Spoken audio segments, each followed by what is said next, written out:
Shalom, Assalamualaikum warahmatullahi wabarakatuh. Perkenalkan, nama saya Tirsa Malinggas, NIM 2214201186, kelas A6, Fakultas Keperawatan semester 2, Universitas Pembangunan Indonesia Manado. Mata kuliah Farmakologi Keperawatan, judul materi obat-obatan dan dampak terhadap sistem pencernaan. Dosen pengampu Nurse Hani Mokorimpan, Eskep MS. Video ini saya buat untuk memenuhi syarat ujian tengah semester. Pengertian obat sistem pencernaan. Obat sistem pencernaan adalah obat yang bekerja pada sistem gastrointestinal dan hepatobiliar. Sistem pencernaan memiliki fungsi sebagai berikut. Yang pertama, menerima makanan. Yang kedua, memecah makanan menjadi zat-zat gizi, suatu proses yang disebut pencernaan. Yang ketiga, menyerap zat-zat gizi ke dalam aliran darah. Dan yang keempat, membuang bagian makanan yang tidak dapat dicerna dari tubuh. Secara garis besar, obat sistem pencernaan dibagi menjadi 4 kategori, yaitu sebagai berikut. Yang pertama, antiulcerasi dan antasida. Yang kedua, obat anti diare. Yang ketiga, kolakogum, kolelitolik, dan hepatic protector. Dan yang keempat, obat digestan.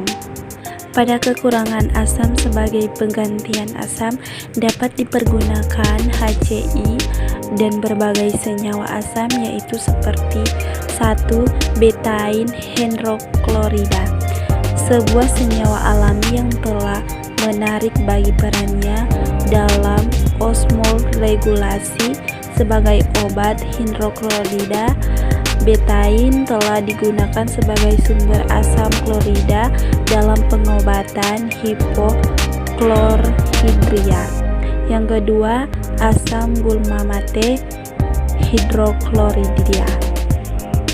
Sintesis asam gulmate hidroklorida terjadi ketika asam L-glutamat diperoleh dengan menggunakan Corynebacterium gulmamicium dengan tangkir anaerob yang berisi glukosa sumber C dan urem sumber N.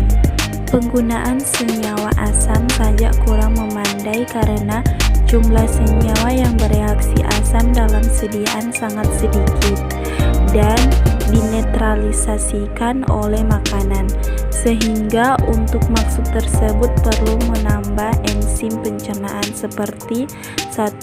Ekstra lambung, 2. Pankreatin ekstra pankreas yang terdiri dari proteinase, lipase, dan amlase. Antasida adalah golongan obat yang digunakan dalam terapi terhadap akibat yang ditimbulkan oleh asam yang diproduksi oleh lambung. Secara alami, lambung memproduksi suatu asam yang disebut asam klorida yang berfungsi untuk membantu proses pencernaan protein.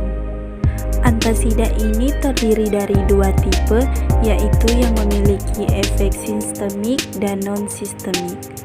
A. Antasida sistemik. Antasida sistematik adalah antasida yang ion-ionnya dapat diserap oleh usus halus sehingga mengubah keseimbangan asam basa dan elektrolit dalam tubuh yang dapat terjadi alkalosis. Jenis antasida yang termasuk golongan ini adalah nabikarbonat. B. Antasida non-sistematik.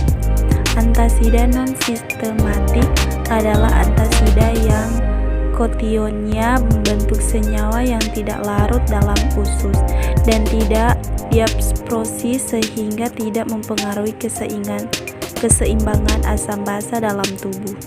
Sifat obat. Antasida mengandung basa karena hanya basa yang dapat menetralkan pengaruh asam.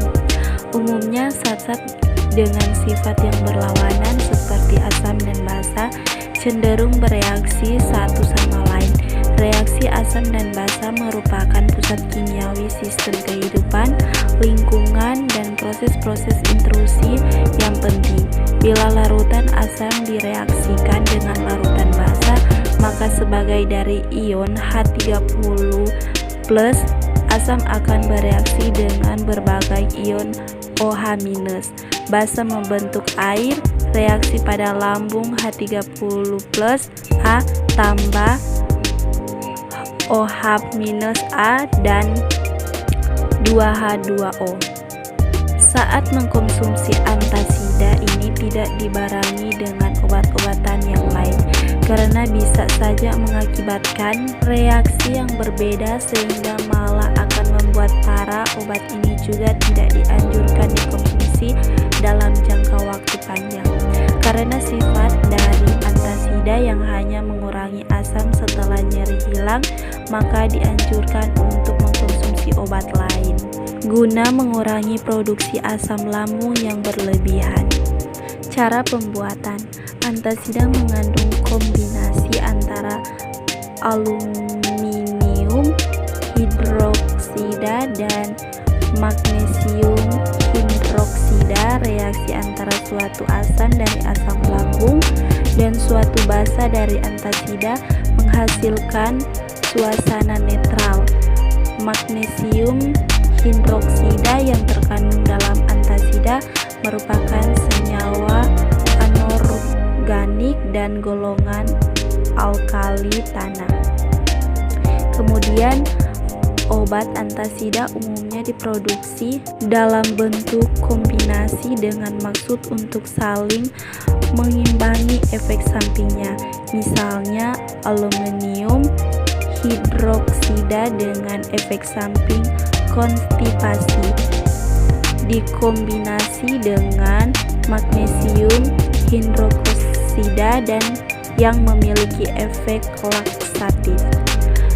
Obat antasida yang berbentuk tablet kurang efektif jika dibandingkan dengan yang berbentuk bubuk atau suplemasi. Dengan demikian dianjurkan untuk mengunyah obat antasida yang berbentuk tablet terlebih dahulu sebelum ditelan. Koleretika disebut juga senyawa untuk meningkatkan sekresi empedu. Empedu mengandung asam empedu dan konjugasinya zat empedu yang penting untuk manusia ialah garam natrium, asam kolat, dan asam kenodeoksikolat. Selain penting untuk menyerap lemak, empedu juga penting untuk absorpsi zat larut lemak misalnya vitamin A, D, E, dan K. Koleretik merupakan obat yang bekerja pada hati, kemudian disekresikan ke dalam empedu yang dapat menaikkan kadar air empedu secara osmosis sehingga meningkatkan sekresi empedu. Koleretika obstipansia merupakan salah satu golongan obat diare. Obstipansia digunakan untuk terapi simptomatis, mengobati gejala sehingga dapat menghentikan diare. Obat-obat obstipansia melalui mekanisme kerja dalam tubuh terbagi lagi menjadi beberapa golongan sebagai berikut. Yang pertama, zat penakan peristaltik atau antimotilistas. Pengeluaran lingkungan untuk opium menyimak mentah harus dilindungi dengan cahaya sehingga menyimpannya dalam wadah tertutup baik. Sifat obat termasuk golongan narkotik, memiliki bau khas dan kuat.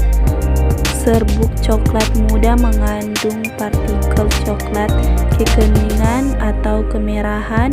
Kecoklatan menekan peristaltik otot polos usus. Astringensia memicutkan selaput lendir usus, misalnya asam semak, tanin, dan tanalbumin. Garam-garam bismut dan aluminium. Struktur kimia. Soal nomor 1, faktor apa saja yang dapat menyebabkan gangguan pada sistem pencernaan? Nomor 2, obat apa saja yang tergolong obat sistem pencernaan? Jawaban nomor 1. Adapun penyebab gangguan pencernaan ini bermacam-macam seperti infeksi, rotavirus atau bakteri, efek samping obat, serta perubahan pola makan. Selain peningkatan frekuensi BAB, beberapa gejala diare yang lainnya termasuk kram perut, demam, mual, kambung, hingga adanya darah pada tinja.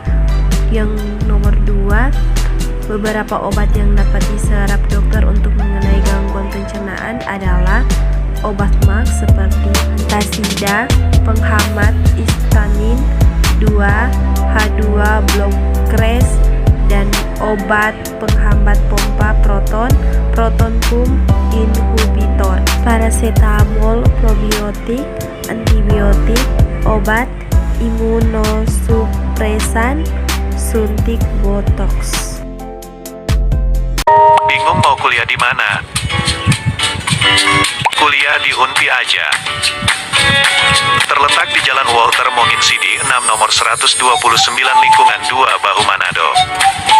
Kampus Unpi didirikan pada tanggal 2 Oktober tahun 2000. Kampus Unpi mempunyai 6 fakultas, yaitu yang pertama Fakultas Keperawatan, Fakultas Pertanian, Fakultas Ilmu Sosial dan Ilmu Politik, Fakultas Hukum, Fakultas Teknik, dan Fakultas Sastra. Info selengkapnya bisa dilihat di media sosial Unpi.